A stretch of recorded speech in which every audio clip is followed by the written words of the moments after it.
Halo semuanya, balik lagi dengan saya, Umar Fauzi. Kali ini saya akan membersamai kalian berlatih materi statistika. Yang pertama, kita pelajari tentang diagram lingkaran. Nah, di sini terdapat diagram lingkaran yang ditunjukkan dengan persentase. Nah, satu lingkaran ini totalnya 100%. Diagram ini menggambarkan tentang daging favorit siswa. Ada daging apa aja? Di sini ada daging ayam yang bagiannya 25%, daging sapi 25%, daging kambing 15%, dan daging bebek 35%. Tentunya jika persentase ini kita jumlahkan, itu totalnya ada 100%. Untuk yang selanjutnya, di sini ada diagram lingkaran yang ditunjukkan dengan derajat. Untuk satu lingkaran sendiri, itu totalnya 360 derajat. Nah, bagiannya bisa kalian lihat di diagram lingkaran ini ya. Langsung saja kita ke contoh soal. Jika diketahui total anak yang menyukai daging adalah 48, maka banyak anak yang menyukai daging kambing adalah. Nah, soalnya ini kan minta kita mengerjakan dalam derajat. Oke, kita lihat dulu daging kambing itu ada berapa derajat. Ternyata bagiannya itu 45 derajat. Jadi cara mengerjakannya, nanti daging kambing ini bagiannya dikalikan dengan total anaknya ada berapa, yaitu 48, dibagi dengan total satu lingkaran itu ada berapa? 360 derajat. Nah, lalu kita bagi 360 derajat dengan 45 atau kita sederhanakan. Kita peroleh 1 dikali 48 dibagi 8. Nah, seperti yang kita tahu 48 itu kalau dibagi 8 hasilnya 6. Jadi, terdapat 6 anak yang menyukai daging kambing. Untuk selanjutnya, kita belajar tentang data tunggal. Nah, di sini terdapat data 7, 3, 8, 2, dan 5. Nah, langkah pertama untuk mengerjakan data tunggal seperti ini, kita urutkan terlebih dahulu. Setelah diurutkan, kita peroleh datanya menjadi 2, 3, 5, 7, dan 8. Nah, dari sini kita bisa peroleh data terbesarnya. Data terbesarnya itu berapa? Ya, data terbesarnya itu 8. Lalu kita bisa peroleh data terkecil. Data terkecilnya itu 2. Selanjutnya di sini terdapat jangkauan atau range. Jangkauan itu rumusnya data terbesar dikurangi data terkecil, yang mana 8 dikurangi 2, dan hasilnya 6. Selanjutnya kita mencari rata-rata data tunggal. Rumusnya apa? Rumusnya jumlah data dibagi banyaknya data. Jadi jumlah data itu datanya dijumlahkan, sedangkan banyaknya data, datanya itu ada berapa. Nah, untuk rumus rata-rata ini, jumlah datanya itu 2 tambah 3 tambah 5 tambah 7 tambah 8. Nanti dibagi banyaknya data ada 5 ya. Oke, kita peroleh 25 dibagi 5, dan hasil akhirnya 5. Jadi rata-rata data tersebut itu 5 ya. Selanjutnya ada modus. Apa itu modus? Modus itu data yang paling sering muncul atau frekuensinya paling banyak. Nah, karena di data ini frekuensinya itu satu semua, jadi modusnya itu ada 2, 3, 5, 7, dan 8. Selanjutnya itu kita mencari median atau nilai tengah ya. Oke, untuk data tunggal yang seperti ini, kita dalam mencari nilai tengah itu tinggal lihat data yang ada di tengah itu nilainya berapa. Nah, kalau di sini data yang ada di tengah itu nilainya 5. Karena 5 berada di tengah, maka median data tersebut adalah 5. Untuk yang selanjutnya, di sini terdapat tabel distribusi frekuensi data tunggal. Nah, ini merupakan data tunggal yang kita bentuk menjadi tabel.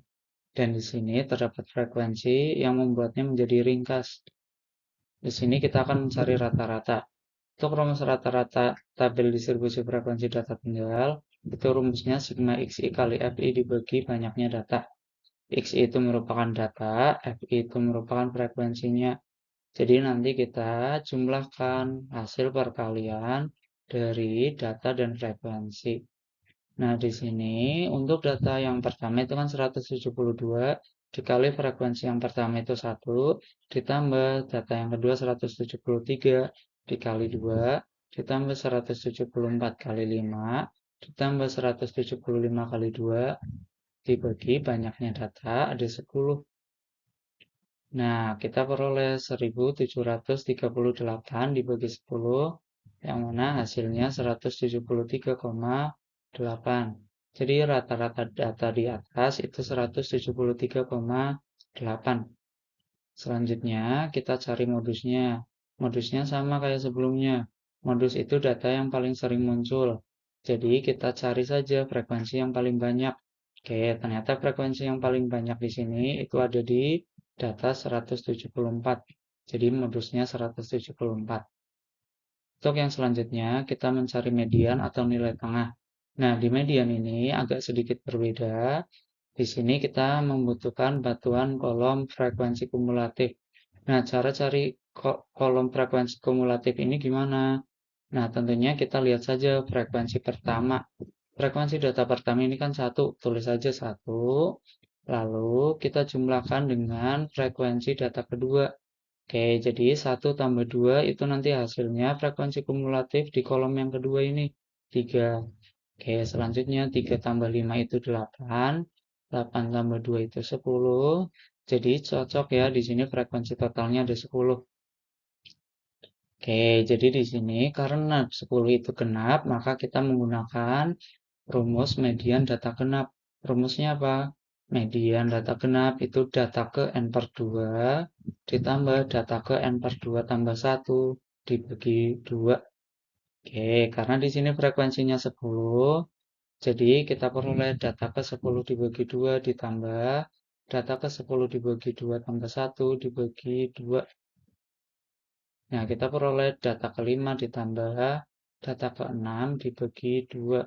Nah, cara cari tahu data ke-5, data ke-6 itu ada di mana, caranya gimana? Kita tinggal cari saja lewat frekuensi kumulatif tadi.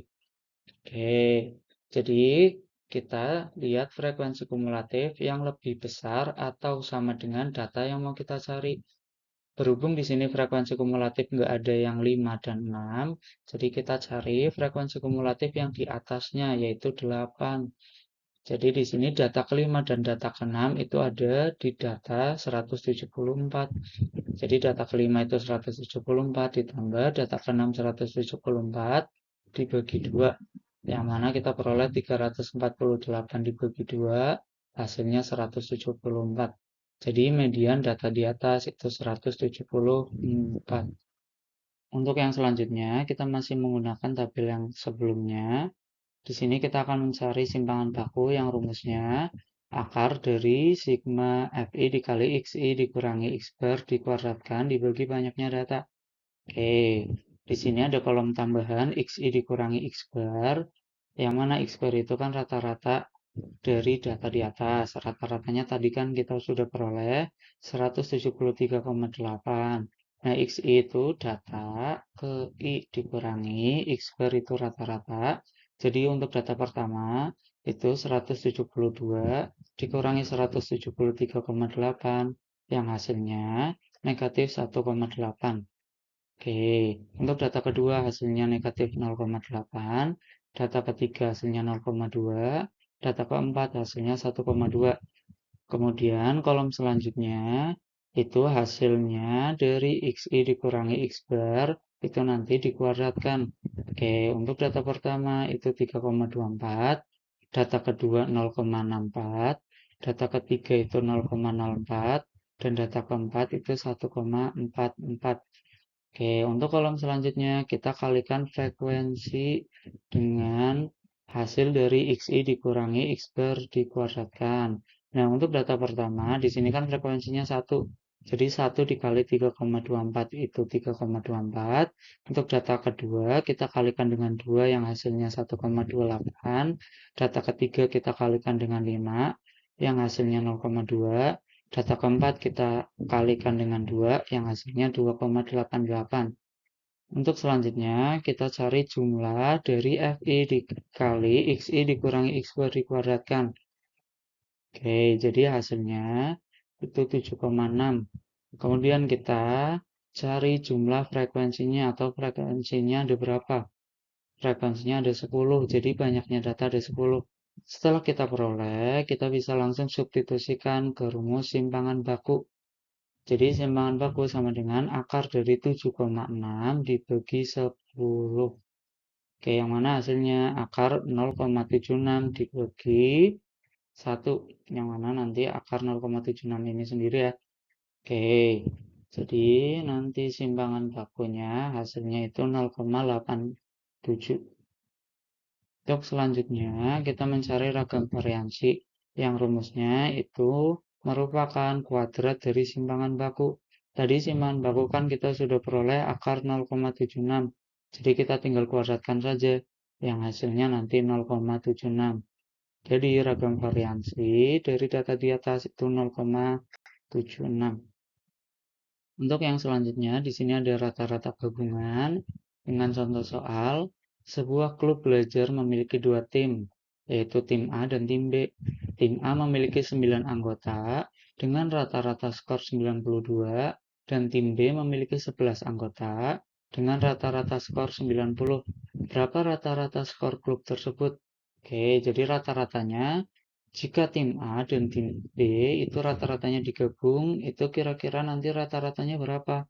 Nanti kita menggunakan rumus rata-rata gabungan, yaitu X bar A atau rata-rata A dikali anggota A ada berapa, ditambah X bar B dikali NB dibagi total anggotanya ada berapa, yaitu NA ditambah NB.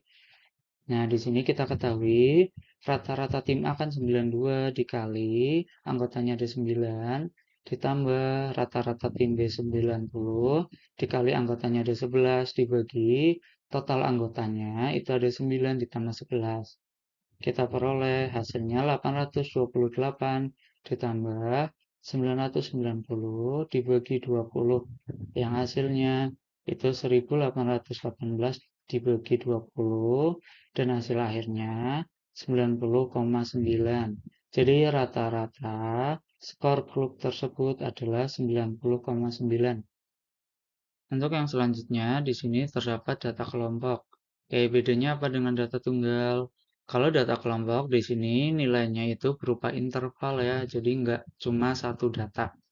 Oke, jadi data kelompok ini terdiri dari apa? Yang pertama, itu ada banyak kelas. Banyak kelas itu dari 40 sampai 44 itu kelas pertama, sampai 65 sampai 69 itu kelas ke 6. Jadi banyaknya kelas data kelompok ini itu ada 6 ya.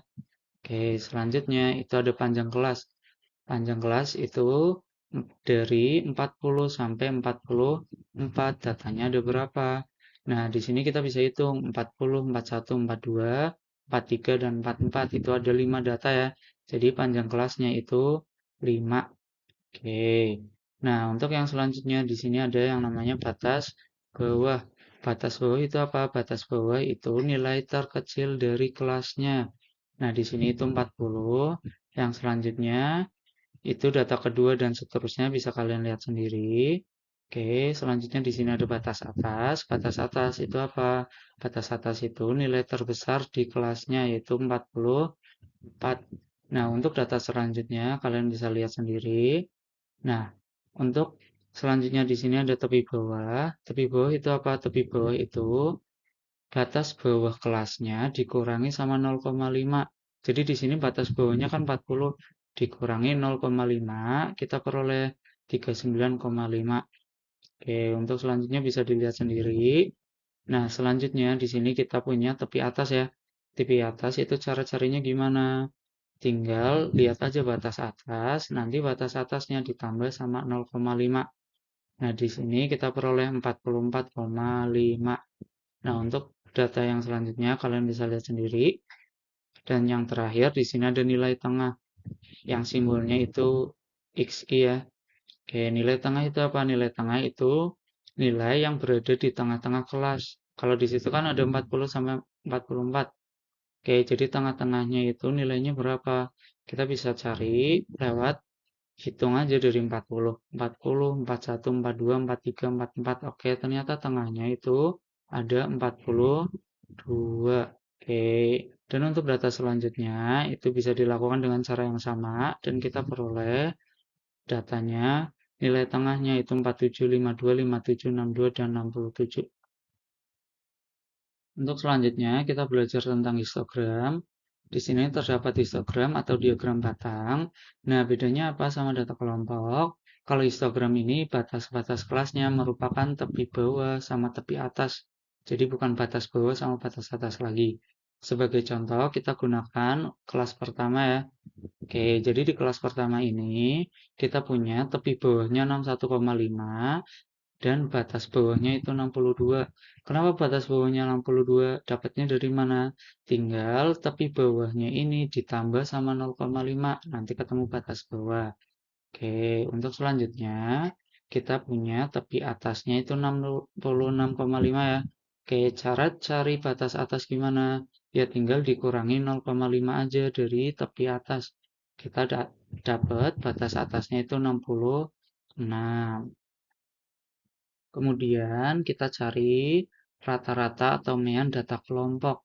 Oke, sebenarnya rumusnya mirip sama apa?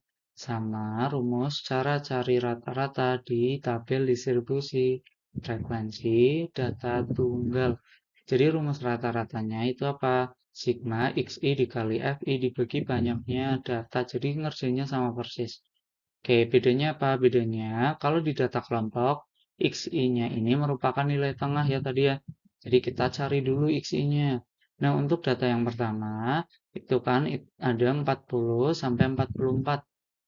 Jadi di sini kita peroleh nilai tengahnya 42. Oke, untuk data selanjutnya bisa digunakan cara yang sama. Itu kita peroleh 47, 52, 57, 62, dan 67. Oke, setelah kita peroleh nilai tengahnya, kita kalikan dengan frekuensinya tentunya. Kelas pertama dengan kelas pertama ya. Oke, jadi 42 ini nanti dikali 2. 42 kali 2 berapa? 84. Dan untuk data-data selanjutnya digunakan dengan cara yang sama, kita peroleh data-datanya hasilnya sebagai berikut. Setelah kita peroleh, kita jumlahkan si XI sama FI ini. Dan kita peroleh jumlahnya 2790. Dan jangan lupa kita jumlahkan frekuensinya juga. Oke, jadi banyaknya data di sini kita peroleh 50. Jadi kita tinggal substitusi ke rumus rata-ratanya saja. Oke, di sini kita peroleh 2790 dibagi 50, yang mana hasilnya 55,8. Jadi rata-rata data kelompok di samping itu 55,8. Untuk yang selanjutnya, kita mencari modus data kelompok. Modus di sini, langkah awalnya itu mencari frekuensi yang terbanyak dulu. Nah, karena di sini frekuensi yang terbanyak itu 15, yang berada di kelas 50 sampai 54, dengan rumus modus itu tepi bawah ditambah D1 dibagi D1 tambah D2 dikali panjang kelas. Nah, D1 sama D2 itu apa? D1 ini merupakan selisih dari frekuensi kelas modus sama kelas sebelumnya. Jadi nanti D1 ini 15 dikurangi 8 sama dengan 7. Nah, kalau D2 itu selisih frekuensi kelas modus sama kelas selanjutnya, yaitu 15 dikurangi 10 yang hasilnya 5. Oke, dan tepi bawah kelas modus ini 50 dikurangi 0,5 yang kita peroleh 49,5 ditambah D1-nya 7 dibagi 7 ditambah D2-nya 5 dikali panjang kelasnya 5. Oke, kita peroleh 49,5 ditambah 35 dibagi 12. Yang mana kita peroleh 49,5 ditambah 2,92 dan hasil akhirnya 52,42. Jadi modus kelas tersebut adalah 52,42. Untuk yang selanjutnya, mencari median data kelompok. Tentunya cara mencari median data kelompok itu mirip dengan cara mencari median di tabel distribusi frekuensi data tunggal sebelumnya. Di sini kita butuh frekuensi kumulatif. Dengan cara yang sama kita peroleh frekuensi kumulatifnya sebagai berikut. dan kita peroleh total frekuensinya itu ada 50. Oke, median ini kan nilai tengah. Jadi kita cari dulu data median itu ada di mana. Dengan rumus data ke N dibagi 2. Dengan N-nya kan tadi 50. Jadi nanti 50 dibagi 2 artinya median itu ada di data ke-25. Dengan cara yang sama, kita peroleh data ke-25 itu kelasnya ada di 50 sampai 54. Oke, rumus median sendiri itu ada tepi bawah ditambah data median dikurangi frekuensi kumulatif dibagi frekuensi kelas dikali panjang kelas. Yang mana tepi bawahnya itu kan 49,5 ya. Ditambah data mediannya itu 25 dikurangi frekuensi kumulatif itu frekuensi kumulatif di atas kelas median yaitu 10 dibagi frekuensi kelas mediannya 15 dikali panjang kelasnya 5. Kita peroleh 49,5 ditambah 15 dibagi 15 dikali 5 dan hasilnya 49,5 ditambah 5 itu 54,5. Jadi median data tersebut adalah 54,5. Selanjutnya mencari kuartil data kelompok yang nyaris persis caranya sama mencari median data kelompok. Nah, di sini kita punya frekuensi kumulatif yang kita peroleh sebagai berikut dan rumus mencari kuartil itu data kuartil I sama dengan data ke I dikali N dibagi 4. Jadi I itu nanti mengikuti yang dicari itu kuartil keberapa. Oke, kalau di kuartil ini kita punya kuartil bawah, yang mana kuartil bawah itu Q1 dan kuartil atas itu Q3. Oke, sebagai contoh kita cari saja Q1 ya. Jadi I-nya nanti diganti 1, yang mana nanti kita peroleh data ke-1 dikali 50 dibagi 4. Oke, dan hasilnya data ke-12,5. Oke, data ke-12,5 ini itu terletak di kelas 50 sampai 54 sama kayak sebelumnya.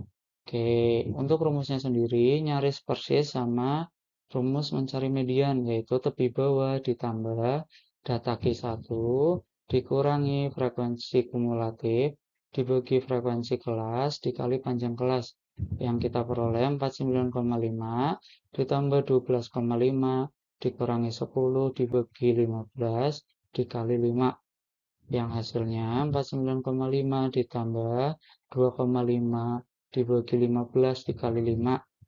Oke, dan selanjutnya 49,5 ditambah 12,5 dibagi 15 yang hasilnya 49,5 ditambah 0,83 dan hasil akhirnya 50,3. Jadi kuartil pertama dari data tersebut adalah 50,3. Untuk yang terakhir, kita mencari desil data kelompok, yang mana caranya nyaris persis sama yang sebelumnya.